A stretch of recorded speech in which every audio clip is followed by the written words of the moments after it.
नमो नमः प्यारे बच्चों, आप सभी का मेरे YouTube चैनल में स्वागत है।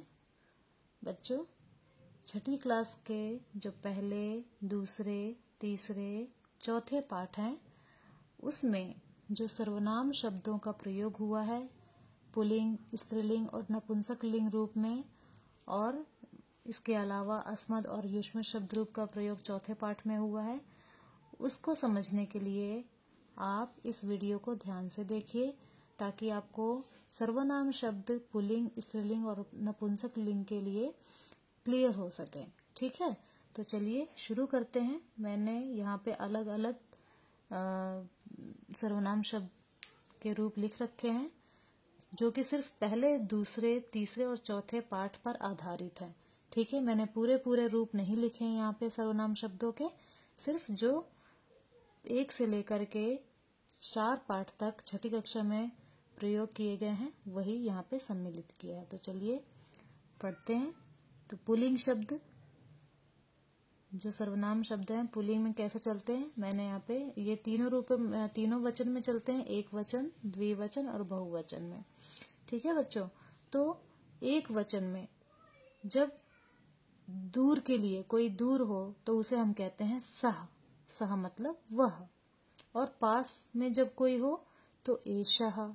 ठीक है, एषः मतलब यह। और जब कोई 2 लोग दूर हो तो तौ। देखो, एक को सह, 2 को तौ, और बहुत सारे हैं दूर खड़े हैं तो ते। ठीक है, तो वह, वे 2, वे सब, सह, तौ, ते। इसी तरीके से जो पास है, पास की चीज है या पुल्लिंग शब्द है, पास वाले पुल्लिंग शब्द है, तो उसके लिए एषः, एतौ, एते। ठीक है, एषः यानी कि यह, एतौ यानी कि ये 2 और एते ये सब। ठीक है बच्चों, और जब हम प्रश्न करते हैं कि जैसे आपने पहले पाठ में पढ़ा था सः कः, एषः कः, है ना, तो जब एक वचन की बात हो रही होती, एक के विषय में बात हो रही होती है, तो प्रश्न होता है कः। कः का मतलब होता है क्या और कौन। जब बेजान वस्तुओं के लिए हम कः का प्रयोग करते तो वो क्या हो जाता है, और जब जीवित व्यक्तियों के लिए करते तो कौन। ठीक है, इसी तरीके से कौ, कौ का मतलब होता है 2।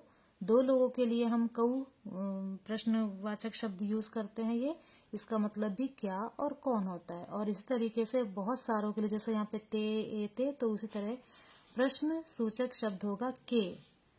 ठीक है, अर्थ इनके समान होंगे, बस कह, कौ, के वचन के अनुसार ये बदल जाते हैं।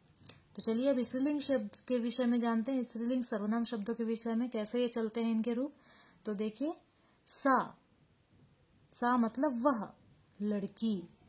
एषा, यह लड़की। ठीक है, तो अब 2 जने हैं तो ते, और बहुत सारी हैं तो ताह। ठीक है, तो सा, ते, ताह, वह लड़की, वे दोनों लड़कियां, वे सब लड़कियां। इसी तरीके से एषा में यह लड़की, एते ये दोनों लड़कियां, एताह ये सब लड़कियां, या कोई भी स्त्रीलिंग सूचक शब्द हो सकता है। मैं यहाँ पे लड़कियां बोल रही हूँ, लेकिन आप कुछ भी स्त्रीलिंग सूचक शब्द ले सकते हैं। ठीक है, अब इनमें प्रश्न सूचक शब्द कैसे परिवर्तित हो जाते हैं। यहाँ पे पुल्लिंग में कह, कौ, के था, यहाँ पे का, के, काह। ठीक है, देखिए सेम मात्राएं हैं, यहाँ पे भी आ की मात्रा, यहाँ पे भी आ की मात्रा, और यहाँ पे भी आ की मात्रा। यहाँ पे एक ही मात्रा द्विवचन में, एक ही मात्रा, और यहाँ पे भी एक ही मात्रा। बहुवचन में आह। ठीक है, यहाँ पे एताह में भी आह और का में भी काह। ठीक है, तो मतलब सेम है सबका, क्या या कौन, बस इनके रूप बदल रहे हैं। ठीक है, अब देखते हैं नपुंसकलिंग में क्या परिवर्तन हो रहा है। तो तत्, ते, तानि, वह वस्तु, वे 2 वस्तुएं, वे सब वस्तुएं। ठीक है, और इसी तरीके से एतत्, जो कि यह के लिए प्रयोग होता है नपुंसकलिंग में, एतत् का मतलब यह, एते ये दोनों, एतानि ये सब। ठीक है, और इसमें प्रश्न सूचक शब्द कैसे यूज किया जाता है, किम, के, कानि, मतलब सबका समान है, क्या या कौन, क्या या कौन। ठीक है, और अब ये तो थे वह, या यह के लिए। लेकिन मैं और तुम के लिए हम किस तरीके से, जो कि चौथे पाठ में प्रयोग किया गया है, हम कैसे रूप चलाते हैं? तो देखिए, त्वम, युवाम, यूयम। त्वम का मतलब होता है तुम, युवाम का मतलब बच्चों होता है तुम दो, यूयम का मतलब होता है तुम सब।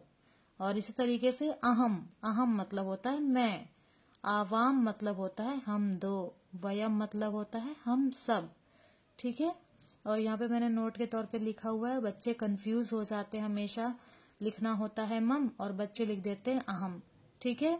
मैंने कई बच्चों की कॉपीज चेक की हैं, तो उसमें बच्चे हमेशा लिख देते हैं कि अहम नाम डैश डैश डैश, अहम पितु नाम। तो बच्चों वो नहीं करना, इसलिए यहाँ पे मैंने अहम का मतलब मैं और मम का मतलब मेरा, तव का मतलब तेरा या तुम्हारा।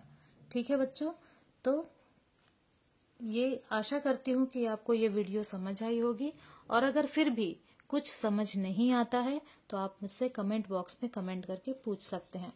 अगली कक्षा में हम फिर से मिलेंगे, तब तक के लिए सभी छात्रों का धन्यवाद।